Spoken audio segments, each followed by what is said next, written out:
Working ladies के ATM cards उनके husband से कंट्रोल में है और उनको अपनी ही सैलरी में से अपने हस्बैंड से पॉकेट मनी मांगना पड़ती है। ये सिर्फ एक या दो घर की बात नहीं है। This financial abuse is very very common.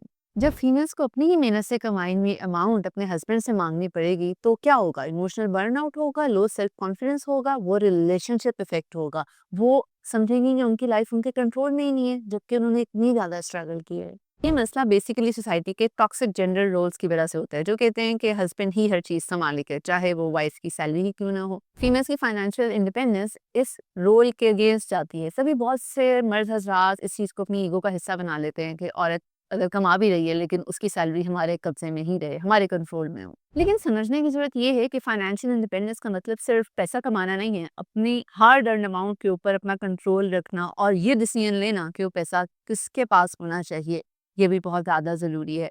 So if this is the case तो आपको अपनी बाउंड्रीज़ क्रिएट करनी पड़ेंगी for the sake of your mental health and your well being.